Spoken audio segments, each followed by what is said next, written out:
number second, not for profit concern. In this topic, we have learned how to prepare final account of not for profit concern.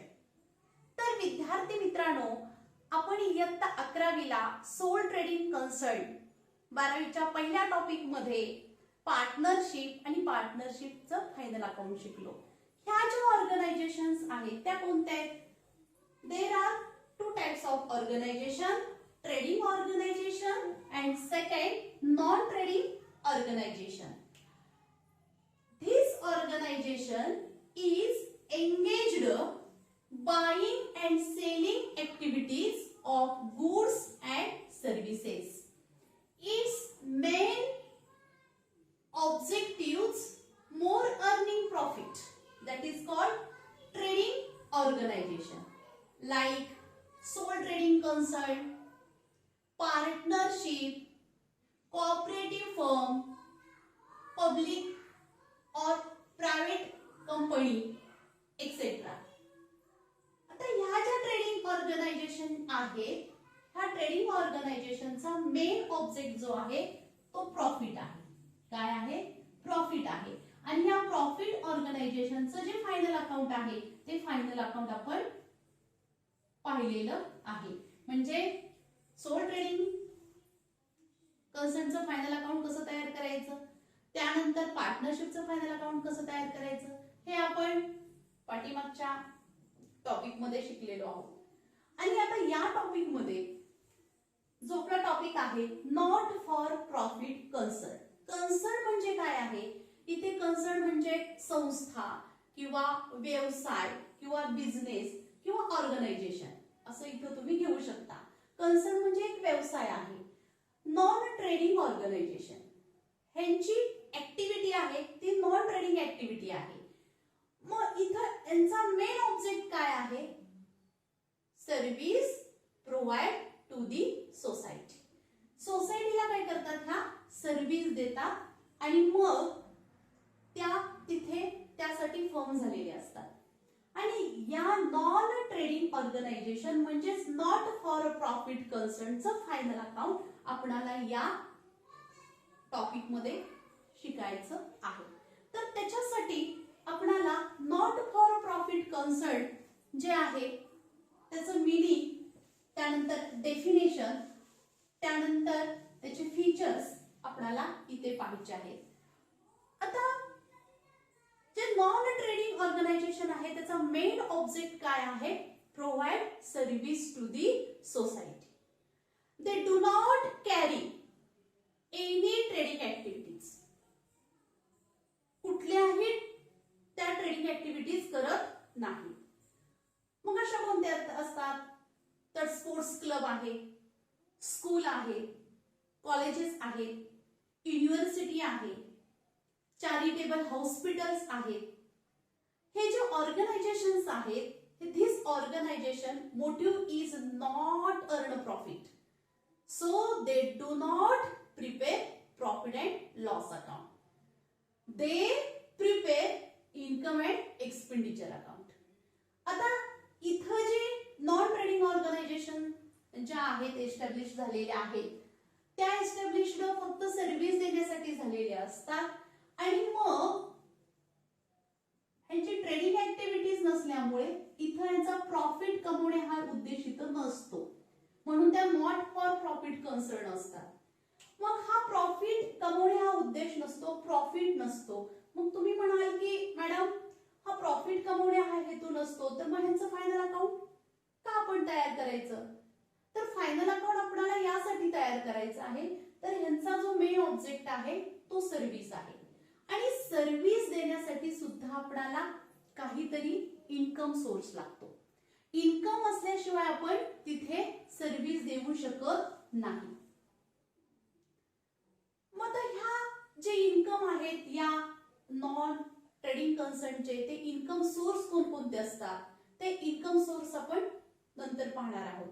त्या income source मधून काही income ह्या ऑर्गनायझेशनला मिळत असतात आणि income असतात आणि त्यातून काय करते ती पेमेंट करते म्हणजेच एक्सपेंडिचर करते. अशा वेळेला जे आता आपण उदाहरण सांगितलेले आहे, स्कूल आहे, कॉलेज आहे, हॉस्पिटल आहे, स्पोर्ट्स क्लब आहे, आता हे जे काही ऑर्गनायझेशन्स आहेत, ह्या ऑर्गनायझेशन त्या चालतात, त्या कशा चालतात? स्कूल कॉलेजेस असतील तर काही ग्रँट असतील किंवा काही डोनेशन्स असतील, काही फीज असतील, त्या फीज काय करतात? ऑर्गनाइज करतात, रिसीट म्हणून घेतात आणि मग त्यातून काय करतात? पेमेंट करतात. मग इथं सर्व्हिस देत असताना आपल्याला काहीतरी एक्सपेंडिचर करावं लागत असतो. कारण तुम्हाला याच्या अगोदर मी सांगितलेलं आहे, कोणताही व्यवसाय करत असताना किंवा कुठलीही ऍक्टिव्हिटी करत असताना आपल्याला पैसा लागतो किंवा इन्कम सोर्स असल्याशिवाय आपण कोणत्याही एक्सपेंडिचर आपण करू शकत नाही किंवा कोणालाही पेमेंट आपण करू शकत नाही. म्हणजे काहीतरी इन्कम सोर्स लागतो. जरी आपला हेतू सर्व्हिस देणं असेल तरी देखील ती सर्व्हिस प्रोव्हाइड करण्यासाठी सुद्धा आपल्याला कॅश लागते. आता ही कॅश आपल्याला समाजातून काही ट्रस्ट असतील किंवा समाजातील काही घटक असतील, देणगीदार असतील, यांच्यातून आपल्याला जो इन्कम सोर्स आहे तो सोर्स आपल्याला तो इन्कम मिळत असतो आणि त्याच्यातून आपल्याला काय करावं लागतं? एक्सपेंडिचर करावं लागतो. म्हणून ह्या ज्या नॉन ट्रेडिंग ऑर्गनायझेशन्स आहेत त्या कोणत्या अकाउंट मेंटेन करतात? तर कॅश बुक असेल, रिसीट अँड पेमेंट अकाउंट असेल, त्यानंतर इन्कम अँड एक्सपेंडिचर अकाउंट असेल, त्या पद्धतीने आपल्याला ह्याचे जे अकाउंटचे बुक आहेत ते तयार करावे लागतात. आता इथं तुम्हाला सांगितलेलं आहे difference between trading organisation and non trading organisation. इथं तर प्रॉफिट ऑर्गनायझेशन दिलेलं आहे आणि नॉट फॉर प्रॉफिट ऑर्गनायझेशन दिलेलं आहे. तर आपण डिफरन्स बघूया आणि मग नॉट फॉर प्रॉफिट कन्सर्न मध्ये जे फायनल अकाउंट आहे त्या फायनल अकाउंट मध्ये हे नॉट फॉर प्रॉफिट कन्सर्न कोणकोणते बुक्स मेंटेन करतात अकाउंटचे तेही आपण बघूया. तर ऑब्जेक्ट दिलेला आहे अर्निंग प्रॉफिट, ह्यांचा मेन ऑब्जेक्ट आहे अर्न प्रॉफिट म्हणून त्या ट्रेडिंग ऑर्गनायझेशन आहे. आणि नॉन ट्रेडिंग ऑर्गनायझेशनचा provide service to the society. आता इथं प्रॉफिट ऑर्गनायझेशन मध्ये आपण पार्टनरशिप मध्ये पाहिलं फायनल अकाउंट करत असताना तिथं प्रिपेअर ट्राय बॅलन्स आपण करत असतो. हे पॉइंट्स दिलेले आहेत आणि पॉइंट्स द्वारे आपण काय करतोय? तिथं डिफरन्स बघतोय. तर प्रॉफिट ऑर्गनायझेशन मध्ये आपण ट्राय बॅलन्स तयार करतो कारण तिथं आपल्याला फाइंड आउट करायचंय प्रॉफिट झाला की लॉस झाला.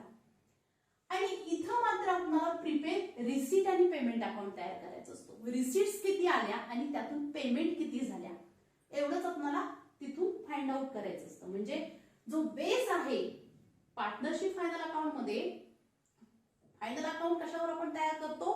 ट्राय बॅलन्स आणि ऍडजस्टमेंट. त्याच पद्धतीनं याच्यामध्ये आपण कशावर तयार करणार आहे? तर रिसीट अँड पेमेंट अकाउंट वरती. त्यानंतर अकाउंटिंग स्टेटमेंट दिलेले आहेत. कोणकोणते अकाउंटिंग स्टेटमेंट आहे त्याच्यामध्ये? ट्रेडिंग अकाउंट आहे, प्रॉफिट अँड लॉस अकाउंट आहे, बॅलन्स शीट आहे. हे तीन जे बंच दिलेले आहेत ते फायनल अकाउंटचे 3 बंच आहेत. आणि इकडे ते 2 दिलेले आहेत ते बंच कसे आहेत? या नॉट फॉर प्रॉफिट कन्सर्नचे इन्कम अँड एक्सपेंडिचर अकाउंट आणि बॅलन्स शीट. याच्यावरून तुम्हाला काय करतो? एक्झॅक्टली रिझल्ट मिळतो. तो नेट रिझल्ट कसा मिळतो? नेट प्रॉफिट मध्ये मिळतो ट्रेडिंग कन्सर्नचा किंवा नेट लॉस मध्ये मिळतो. प्रॉफिट नॉट फॉर प्रॉफिट ऑर्गनायझेशनचा कसा मिळतो? सरप्लस असेल किंवा डिफिसिट असेल. एक्सेस अमाउंट असेल तर सरप्लस असेल आणि डिफिशियन्सी असेल तर डिफिसिट असेल. तर जो ओनरचा जो फंड आहे तो ओनरचा फंड म्हणजे कॅपिटल फंड जो आहे तो कॅपिटल फंड त्याच्यामध्ये काही आपण इन्क्लूड करतो. तर जर प्रॉफिट कन्सर्न असेल तर ओनरचे जे फंड आहे त्याच्यामध्ये आपण ओनरच्या इन्व्हेस्टमेंट आहे, कॅपिटल आहे, प्लस त्याच्यामध्ये रिझर्व्हस दिलेले आहेत. ते रिझर्व्ह आपण ऍड करतो आणि कॅपिटल फंड तिथं आपण एक्झॅक्टली अमाऊंट तिथं काढतो. इथं कॅपिटल फंड आपण रिप्रेझेंट कसा करतो? तर कॅपिटल फंड मध्ये आपण सरप्लस असेल, सबस्क्रिप्शन असेल, डोनेशन असेल, एंट्रान्स फीज असेल, हे जर आपण कॅपिटलाइज करायला सांगितलं असेल किंवा surplus income and expenditure account वरची काही सरप्लस असेल तर त्या सरप्लस वरून सुद्धा आपण काय करतो? कॅपिटल फंड इथं तयार करतो. तर इथे हा जो मेन डिफरन्स आहे प्रॉफिट कन्सर्न मधला आणि नॉट फॉर प्रॉफिट कन्सर्न मधला, तर आपल्याला इथं तो दिसून येतो. म्हणजे इथं आपण ज्या स्टेटमेंट बनवणार आहे त्या आपण ऑलरेडी पार्टनरशिप मध्ये बनवलेले आहेत. ट्रेडिंग अकाउंट आहे, त्यातून आपल्याला ग्रॉस प्रॉफिट ग्रॉस लॉस समजतो, प्रॉफिट अँड लॉस अकाउंट वरून नेट प्रॉफिट नेट लॉस समजतो, आणि बॅलन्स शीट वरून सुद्धा आपल्याला financial position of the business, बिझनेसची फायनान्शियल पोझिशन काय आहे किंवा नेटवर्थ किती आहे ते सुद्धा आपल्याला बॅलन्स शीट वरून कळतं. सेम टू सेम त्याच पद्धतीनं इथं सिमिलरली तसंच होणार आहे. बॅलन्स शीट इथं जशी तयार झालेली आहे तशीच इथं तयार होणार आहे. फक्त बदल जो आहे तो इन्कम अँड एक्सपेंडिचर अकाउंट कसा आहे किंवा कसा असतो हे आपण शिकणार आहोत. तर त्याच्या अगोदर आपणाला नॉट फॉर प्रॉफिट ऑर्गनायझेशन जी आहे ती नॉट फॉर प्रॉफिट ऑर्गनायझेशन जे अकाउंट्स मेंटेन करते त्याच्यामध्ये रिसिप्ट अँड पेमेंट अकाउंट हा सगळ्यात महत्वाचा अकाउंट आहे. कारण या ऑर्गनायझेशन मध्ये day to day transactions record होतात. ते day to day transactions record cashbook मध्ये होत असतात. कॅशबुक आणि कॅशबुक मधून त्याचं जे लेजर पोस्टिंग आहे ते लेजर पोस्टिंग त्या लेजर ह्या एंट्रीचं लेजर पोस्टिंग मध्ये लेजर बनवलं जातं आणि त्याच्यावरून मग बॅलन्सेस काढले जातात. आणि हे बॅलन्सेस कशामध्ये येतात तर रिसीट अँड पेमेंट अकाउंट मध्ये येतात. डेबिट साइड आहे ती रिसीट साइड आहे आणि क्रेडिट साइड आहे ती पेमेंट साइड आहे. आता यातले जे काही बॅलन्सेस आहेत ही डेबिट साइड असेल, ही क्रेडिट साइड असेल आणि अमाऊंट एक कॉलम दिलेला असतो. हा अमाऊंट कॉलम इथं तुम्हाला या पद्धतीनं दिलेलं असेल. म्हणजे non trading organisation not for profit organisation मध्ये जे डे टू डे ट्रान्झॅक्शन्स आहेत कॅश ट्रान्झॅक्शन, त्या कॅश ट्रान्झॅक्शन कॅशबुक मध्ये रेकॉर्ड केल्या जातात. आणखी काही कॅश असेल तर त्याचे लेजर बॅलन्सेस तयार केले जातात आणि मग इथं रिसीट साइडला काही रिसीट्स मिळालेले आहेत. त्या रिसीट्स असतात. ओपनिंगचा कॅश बॅलन्स असतो, क्लोजिंगचा कॅश बॅलन्स इथं क्लोजिंगला असतो पेमेंट साइडला, आणि मग इथं काही पेमेंट सुद्धा दिलेले असतात. आता रिसीट साइडला सुरुवातीचा ओपनिंग कॅश बॅलन्स आहे आणि त्यानंतर बिझनेसला ज्या काही रिसीट्स मिळालेल्या आहेत मग त्या काही सोर्स आहेत. प्रत्येक ऑर्गनायझेशनचे काही सोर्स असतात. जसं की सबस्क्रिप्शन आहे.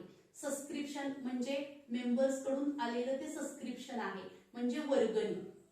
वर्षाची जी काही वर्गणी त्या मेंबर्स कडून येत असते ती वर्गणी आहे. ती वर्गणी रिसीट्स म्हणून आपण घेत असतो. आणि त्यानंतर काही रिसीट्स आहेत म्हणजेच इन्कमच्या बाजू आहेत त्या आपण रिसीटला घेत असतो. आणि त्यानंतर पेमेंट, त्यातून आपण काही पेमेंट करतो. मग काही आपण असेट सुद्धा परचेस करत असतो, तिथं असेट सुद्धा परचेस्ड येईल. त्यानंतर काही आपण पेमेंट करत असतो, सॅलरी असेल, ऑफिस एक्सपेन्सेस असेल, ते सगळे आपण एक्सपेन्सेस आपण पेमेंट साइडला घेतो. आणि रिसीट आणि पेमेंट अकाउंट आपण काय करतो तयार करतो. रिसीट आणि payment account, receipt and payment account एकत्रच असतो. Receipts and payment account for the year ended 31 March. हा सुद्धा 31 मार्चला आपण वर्षाच्या शेवटी तयार करतो. डेबिटला रिसीट साइड आहे, क्रेडिटला पेमेंट साइड आहे आणि मग इथे बॅलन्सेस तुम्हाला क्लोजिंगचे दिसतात. आणि काही ऍडजस्टमेंट दिलेले असतात. काही काय केलेले असतात ऍडजस्टमेंट दिलेले असतात आणि त्याच्यावरून तुम्हाला फायनल अकाउंट तयार करायचं आहे. पार्टनरशिप मध्ये काय दिलेलं असतं ट्राय बॅलन्स दिलेला असतो. ट्राय बॅलन्स कसा तयार झालेला असतो डे टू डे ट्रान्झॅक्शन कशामध्ये रेकॉर्ड केल्या जातात जर्नलमध्ये. जर्नलचं लेजरचं ट्राय बॅलन्स आणि ट्राय बॅलन्स झाल्यानंतर काही तुम्हाला त्याच दिवशीच्या ऍडजस्टमेंट मिळतात आणि मग ट्राय बॅलन्स आणि ऍडजस्टमेंट मिळून तुम्ही फायनल अकाउंट तयार करता. ट्रेडिंग कन्सर्न मध्ये. नॉन ट्रेडिंग कन्सर्न मध्ये काय करतो आपण फक्त कॅशबुक आणि त्याचे लेजर बॅलन्सेस असतात, ते रिसीट अँड पेमेंट त्याच्यावरून आपण तयार करतो आणि ऍडजस्टमेंट असतात. प्रॉब्लेम मध्ये काय दिलेलं असेल रिसीट आणि पेमेंट अकाउंट दिलं असेल आणि ऍडजस्टमेंट दिलेली असतील आणि त्याच्यावरून तुम्हाला काय तयार करायचं आहे तर इन्कम अँड एक्सपेंडिचर अकाउंट आणि बॅलन्स शीट हे फायनल अकाउंट तुम्हाला तिथून तयार करावं लागतं. आता नॉट फॉर प्रॉफिट कन्सर्न आहे, मग त्याच्यामध्ये मी तुम्हाला काही उदाहरणं सांगितलेली आहेत. आता ही जी काही उदाहरणं तुम्हाला सांगितली स्कूल, कॉलेज, हॉस्पिटल्स, एखादं पब्लिक हॉस्पिटल आहे किंवा हॉस्टेल आहे किंवा स्पोर्ट्स क्लब आहे, कलानिकेतन केंद्र आहे, ह्या ज्या काही ऑर्गनायझेशन आहेत त्या ऑर्गनायझेशन समाजासाठी तयार झालेले असतात आणि समाजाला कमीत कमी खर्चामध्ये सर्व्हिस देणं हा त्यांचा हेतू असतो. पण सर्व्हिस देण्यासाठी काहीतरी आपणाला कॅश लागत असते, म्हणजे काहीतरी इन्कम लागत असतो आणि मग इन्कम मधून आपण काही पेमेंट करत असतो. मग हे इन्कम कशातून आपल्याला मिळत असतात तर समाजातूनच मिळत असतात. तर मग ते समाजातून कसे मिळतात, डोनेशनच्या माध्यमातून मिळतील किंवा जर ती इथं एज्युकेशन इन्स्टिट्यूट असेल तर एंट्रान्स फीज असेल, डोनेशन असेल किंवा काही ऑर्गनायझेशन स्पोर्ट्स क्लब वगैरे असेल, चॅरिटेबल हॉस्पिटल वगैरे असेल तर तुम्ही तिथं काय करू शकता, एक शो अरेंज करू शकता. मग ड्रामा असेल तर ड्रामा तुम्ही अरेंज करू शकता, त्याच्यासाठी येणारा एक्सपेन्सेस आणि त्याच्यातून आलेली रिसीट, त्याच्यासाठी तुम्हाला काहीतरी खर्च करावा लागेल आणि मग तुम्ही तिकीट तुम्ही द्याल. त्या एखादं तुम्ही नाटक करणार असाल त्या नाटकाला काही एका तिकिटाला काही पैसे असतील तर ते तिकीट तुम्ही देणार आहात आणि मग तिकिटातून मिळणारा जे काही तुम्हाला खर्च वजा जाता, जे काही तुम्हाला रिसीट मिळतं इन्कम, ते इन्कम मधून तुम्ही पुन्हा काय करता, एक्सपेंडिचर करता. म्हणजे ह्याचा उद्देश प्रॉफिट मिळवणे नसतो, याचा उद्देश काय असतो, सर्व्हिस देणं. पण सर्व्हिस देण्यासाठी सुद्धा काय लागत असते, आपल्याला कॅश लागत असते, म्हणजेच आपला इन्कम लागत असतो. आणि इन्कम आपण अशा काही स्रोतामधून, म्हणजे जे काही सोर्स दिलेले आहेत जसे की सबस्क्रिप्शन आहे, हे जे मेंबर्स आहेत नॉट फॉर प्रॉफिट कन्सर्नचे काही मेंबर्स असतात, काही मेंबर्स एकत्रित येऊन ती ऑर्गनायझेशन तयार झालेली असते आणि मग तिला आपण नॉट फॉर प्रॉफिट कन्सर्न असं म्हणतो. जसं की हॉस्पिटल, चॅरिटेबल हॉस्पिटल आहे, त्या हॉस्पिटलचे काही मेंबर्स आहेत, ते मेंबर्स वर्षाला काहीतरी सबस्क्रिप्शन देतात. सबस्क्रिप्शन म्हणजे काय आहे, इथं वर्गणी, अॅन्युअल सबस्क्रिप्शन आहे. त्या सबस्क्रिप्शन मधून सुद्धा आपण काय करू शकतो, एक्सपेन्सेस करू शकतो. काही डोनेशन्स आहेत त्या पद्धतीने सुद्धा आपण काय करू शकतो, एक्सपेन्सेस करू शकतो.